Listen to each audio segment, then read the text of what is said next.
Hi everyone, nice to see you again. Welcome back to my channel.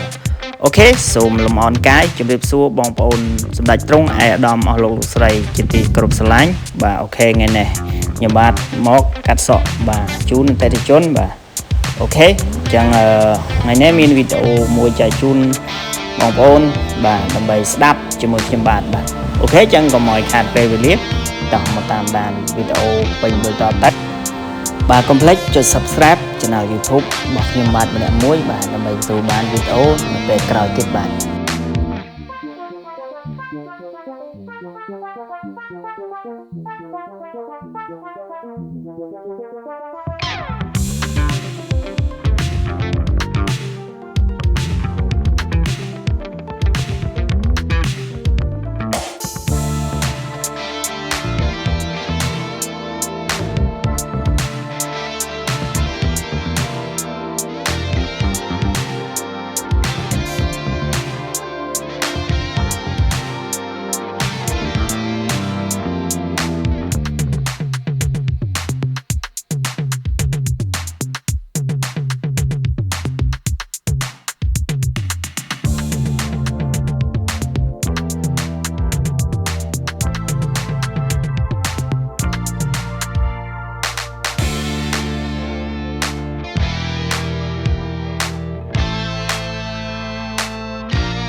អូខេបងប្អូនមិត្តទស្សនិកជនទាំងអស់គ្នាបាទអូខេចឹងមុតសក់ខ្ញុំនៅថ្ងៃនេះក៏បានកាត់រួចរាល់ហើយបាទមិនដែរបាទជួយឲ្យ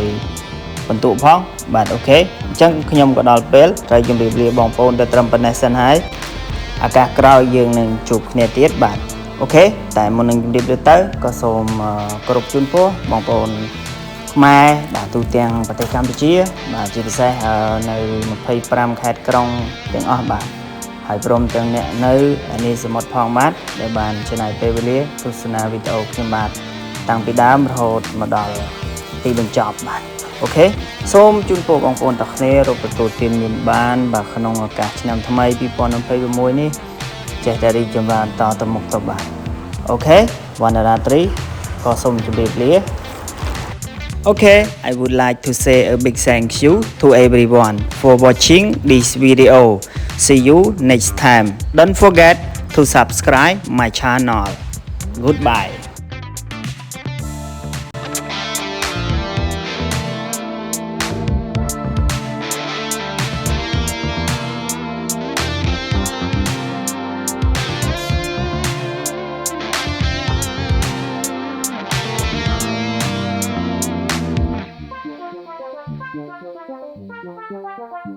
Thank you.